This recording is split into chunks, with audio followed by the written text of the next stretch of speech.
তো hello students, আজকের ক্লাসে আমরা আলোচনা করব কারেন্ট অ্যাফেয়ার্সের এমসিকিউ সেট 1 নিয়ে। তো আজকের ক্লাসের প্রথম প্রশ্নটি দেখে নেওয়া যাক। দেশে প্রথম কার্বন নিরপেক্ষ চাষ পদ্ধতি চালু করলো কোন রাজ্য? দেশে প্রথম কার্বন নিরপেক্ষ চাষ পদ্ধতি চালু করলো কেরালা রাজ্য। পরের প্রশ্ন, কোন দিনটি international day of action for rivers হিসাবে পালিত হয়? 14ই মার্চ, 1লা মার্চ, 2রা মে, 12ই জুন। উত্তরটি হবে 14ই মার্চ পালিত হয় international day of action for rivers. পরের প্রশ্ন, কোন দিনটি ন্যাশনাল ভ্যাকসিনেশন ডে হিসাবে পালিত হয়? ন্যাশনাল ভ্যাকসিনেশন ডে হিসাবে পালিত হয় 16ই মার্চ। সম্প্রতি দেশের প্রথম কাগজবিহীন রাজ্য বিধান ঘোষণা হলো কোন রাজ্য? নাগাল্যান্ড, মিজোরাম, দিল্লি, মহারাষ্ট্র। দেশের প্রথম রাজ্য বিধানসভা হিসাবে সম্পূর্ণ কাগজবিহীন হওয়ার জন্য জাতীয় ই-বিধান অ্যাপ্লিকেশন প্রোগ্রাম বাস্তবায়ন করে ইতিহাস গড়ল নাগাল্যান্ড। এক্সটেশন 1 পণ্য প্রথম কোন রেল স্টেশনে শুরু হলো? হাওড়া, ভাগলপুর, বিশাখাপত্তনম, চেন্নাই। কেন্দ্রের নির্দেশ মেনে অন্ধ্রপ্রদেশের বিশাখাপত্তনমে এই ধারণা বাস্তবায়নের প্রাথমিক প্রচেষ্টা শুরু হয়। ভারতের জলের সমস্যা সমাধানের জন্য অ্যাকোয়া ম্যাপ তৈরি করল কেন্দ্রীয় সরকার। এই কাজের প্রধান সহায়ক হল, উত্তরটি হবে ভারতের জলের সমস্যা সমাধানের জন্য অ্যাকোয়া ম্যাপ নামে একটি নতুন আন্তঃবিভাগীয় জল ব্যবস্থাপনা ও নীতি কেন্দ্র তৈরি করল আইআইটি মাদ্রাজ। পরের প্রশ্ন, জমির রেকর্ড ডিজিটালাইজেশনের জন্য দিশাঙ্ক নামে অ্যাপ চালু করল কোন রাজ্য? উত্তরপ্রদেশ, গুজরাট, মণিপুর, কর্ণাটক। তাহলে উত্তরটি হবে রাজ্যের সব জমির রেকর্ড ডিজিটালাইজেশনের জন্য দিশাঙ্ক নামে অ্যাপটি চালু করল কর্ণাটক রাজ্য।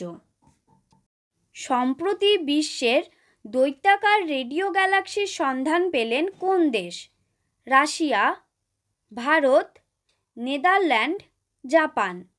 সম্প্রতি বিশ্বের দৈত্যাকার রেডিও গ্যালাক্সির সন্ধান পেলেন নেদারল্যান্ড। কৃত্রিম বুদ্ধিমত্তাকে কাজে লাগিয়ে কোন দেশ শূকরের ভাষা নির্ভুলভাবে ব্যাখ্যা করল? Denmark, Sweden, Holland, Brazil. কৃত্রিম বুদ্ধিমত্তা নির্ভর প্রিক ট্রান্সলেটর নামে এক বিশেষ ধরনের অ্যালগরিদম সফটওয়্যারকে কাজে লাগিয়ে শূকরের ভাষা নির্ভুলভাবে ব্যাখ্যা করল ডেনমার্ক বিজ্ঞানীরা। পরের প্রশ্ন, মোসপি রিপোর্ট অনুযায়ী পার ক্যাপিটা নেট স্টেট ডোমেস্টিক প্রোডাক্টের বৃদ্ধির হার সবচেয়ে বেশি মহারাষ্ট্র, তেলেঙ্গানা, কর্ণাটক, তামিলনাড়ু।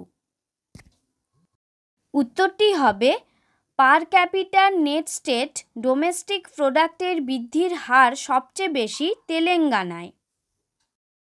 হলদিবাড়ি দিয়ে ভারত বাংলাদেশের মধ্যে যে ট্রেন চলাচল শুরু হলো সেই ট্রেনের নাম? মৈত্রী এক্সপ্রেস, সৌহার্দ্র এক্সপ্রেস, সমঝোতা এক্সপ্রেস, মিতালি এক্সপ্রেস। উত্তরটি হবে হলদিবাড়ি দিয়ে ভারত বাংলাদেশের মধ্যে যে ট্রেন চলাচল শুরু হলো সেই ট্রেনের নাম হলো মিতালি এক্সপ্রেস। বিশ্বের কনিষ্ঠতম সাঁতারু হিসাবে এবং দ্রুততম সাঁতারু হিসাবে ইতিহাস গড়লেন হেমা দাস, বুলা চৌধুরী, জিয়া রায়, হরমনপ্রীত কাউর। উত্তরটি হবে বিশ্বের সর্বকনিষ্ঠ ও দ্রুততম মহিলা সাঁতারু হিসাবে ইতিহাস গড়লেন জিয়া রায়। দেশের প্রথম কোন ব্যক্তি বেসামরিক পুরস্কার পদ্মভূষণ পেলেন? নীরজ চোপড়া, দেবেন্দ্র ঝাঁঝারিয়া, হেমা দাস, বজরং পুনিয়া। উত্তরটি হবে দেশের প্রথম প্যারা অ্যাথলিট হিসাবে দেশের তৃতীয় সর্বোচ্চ বেসামরিক পুরস্কার পদ্মভূষণ পেলেন দেবেন্দ্র ঝাঁঝারিয়া। ভারতের প্রথম ডাইনামিক ম্যাপ চালু করল কোন রাজ্য?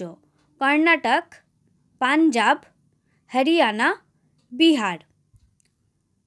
ভারতের প্রথম ডাইনামিক ম্যাপ চালু করল বিহার সরকার। পরের প্রশ্ন, এ নেশন টু প্রফেক্ট বইটি লেখক কে? Gita Piramal, Manjit Mann, Srishti Jha, Priyam Gandhi Mody. A nation to protect বইটির লেখক হলেন অপশন ডি প্রিয়ম গান্ধী মোদি। কালো গন্ডার সংরক্ষণের জন্য বিশ্বব্যাংক কোন দেশকে সাহায্যের হাত বাড়িয়ে দিয়েছে? দক্ষিণ আফ্রিকা, অস্ট্রেলিয়া, ভারত, মিশর। উত্তরটি হবে কালো গন্ডার সংরক্ষণের জন্য বিশ্বব্যাংক দক্ষিণ আফ্রিকাকে সাহায্যের হাত বাড়িয়ে দিয়েছে। তো পরের প্রশ্ন, দ্য ক্রসিং বইটির লেখক কে? অমিতাভ কুমার, মনোজিৎ মান, গীতা পিরামনো, রত্নাকর সেঠি। আজকের ক্লাসটি অবশ্যই তোমরা শেষ পর্যন্ত দেখবে, আর ক্লাসটি ভালো লেগে থাকলে চ্যানেলটিকে সাবস্ক্রাইব করে দিবে। তাহলে উত্তরটি হলো দ্য ক্রসিং বইটির লেখক হলেন ভারতীয় বংশোদ্ভূত আমেরিকান লেখক মনোজিৎ মান। ভারতের কোন শহরে রিজার্ভ ব্যাংক ইনোভেশন হাব গড়ে তোলা হলো? বেঙ্গালুরু, চেন্নাই, কলকাতা, ইটানগর। ভারতের 2022-এর 24শে মার্চ কর্ণাটকের বেঙ্গালুরু শহরে রিজার্ভ ব্যাংক ইনোভেশন হাব এর উদ্বোধন করা হয়েছিল। উইংস ইন্ডিয়া ইভেন্টে কোভিড চ্যাম্পিয়ন পুরস্কার পেল দিল্লি পালামা বিমানবন্দর, ইন্দিরা গান্ধী আন্তর্জাতিক বিমানবন্দর, কোচিন আন্তর্জাতিক বিমানবন্দর, নেতাজি সুভাষ বিমানবন্দর। 2022 সালে উইংস ইন্ডিয়া ইভেন্টে কোভিড চ্যাম্পিয়ন পুরস্কার পেল কোচিন আন্তর্জাতিক বিমানবন্দর লিমিটেড। আজকের ক্লাসের শেষ প্রশ্ন, ভারতের প্রথম কেবল স্টেইড রেল ব্রিজ কোথায় নির্মাণ করা হয়? ভোপাল, মথুরা, বিশাখাপত্তনম, জম্মু ও কাশ্মীর। ভারতীয় রেল জম্মু ও কাশ্মীরে প্রথম কেবল স্টেইড রেল ব্রিজের নির্মাণ করা হয়।